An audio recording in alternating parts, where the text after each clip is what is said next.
വിനോദങ്ങൾ പരിധി വിടരുത്.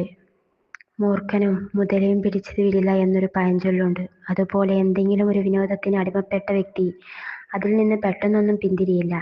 തന്റേതായ ന്യായത്തിലൂടെ ആ കളിയും കളിക്കളത്തിലും നിറഞ്ഞു നിൽക്കും. 100 ഞാക്കിൽ ന്യായീകരിച്ച് തന്റെ പ്രവൃത്തി ആസ്വദിക്കുകയും അനുഭവിക്കുകയും ചെയ്യും. ഏതു വിനോദത്തിനും അതിൻ്റെതായ നിയമങ്ങളും നിബന്ധനകളും ഉണ്ടാകും. അവ പാലിക്കുമ്പോൾ മാത്രമേ ആ വിനോദത്തിന് പ്രസക്തിയുള്ളൂ. ഫുട്ബോൾ കളിയിൽ ആവേശം കയറി കൈകൊണ്ട് ബോളെടുത്ത് ഗോളടിച്ചാൽ വിജയിക്കാൻ കഴിയുമോ? ഇല്ല. 1863 ലോകത്തെ പ്രഥമ ഫുട്ബോൾ സംഘടന രൂപീകൃതമായ അന്നുമുതൽ ചില നിയമങ്ങളും നിയന്ത്രണത്തിലാണ് ഫുട്ബോൾ മത്സരങ്ങൾ നടക്കുന്നത്. കളിക്കളത്തിൽ നിർബന്ധമായും പാലിക്കേണ്ട നിയമങ്ങളുള്ളതുപോലെ ചില അതിരുകളും ചിട്ടകളും എല്ലാ വിനോദങ്ങൾക്കും ബാധകമാണ്. സമയവും സന്ദർഭവും പ്രയോജനവും നോക്കി മാത്രമേ കളിയിൽ ഇടപെടാവൂ. ഏത് കളിയായാലും നല്ലൊരു റഫറി വേണം. ഇസ്ലാം എല്ലാത്തരം വിനോദങ്ങളെയും നിരുപാധികം നിരോധിക്കുന്നില്ല. പ്രമുഖ ഹദീസ് പണ്ഡിതൻ ഇമാം നസാഇ റളിയല്ലാഹു അൻഹു സുനനുൽ കുബ്ര എന്ന ഹദീസിൽ സമാഹാരത്തിൽ ചേർത്ത ഒരു അധ്യായം ഇങ്ങനെ: പെരുന്നാൾ സുന്നത്തിൽ പള്ളിയിൽ വെച്ച് കളിക്കൽ. ഇസ്ലാം ചില വേളകളിൽ പള്ളിയിൽ വെച്ച് പോലും കളി അനുവദിക്കുന്നുവെന്ന് വ്യക്തം. പക്ഷേ എല്ലാത്തിനും ഒരു ലക്ഷ്യവും പ്രയോജനവും ഉണ്ടായിരിക്കണം. തിന്മയോ അപകടമോ സൃഷ്ടിക്കുന്നതായിരിക്കരുത്. കേവലം സമയം കൊള്ളിയായ ഒരു വിനോദത്തിനും ഇസ്ലാം പ്രോത്സാഹനം നൽകുന്നില്ല. തിരുനബി തീർത്തു പറയുന്നു: ഞാൻ വിനോദത്തിന്റെ ആളല്ല, വിനോദം എനിക്കുള്ളതുമല്ല.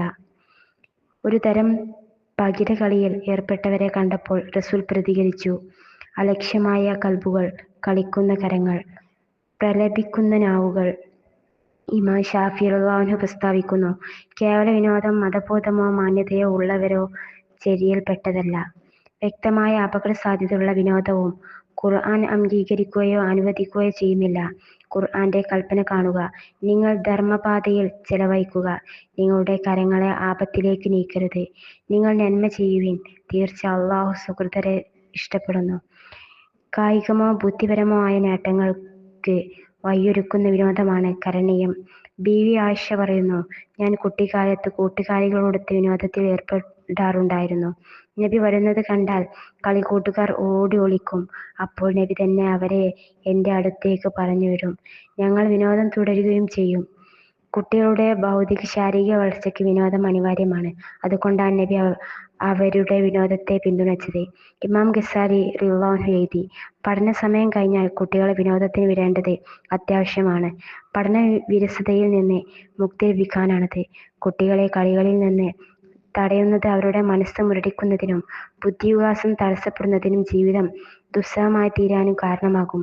നബിയുടെ സമകാലീനയും വലിയ ഗുസ്തിക്കാരനുമാണ് റുഖാന.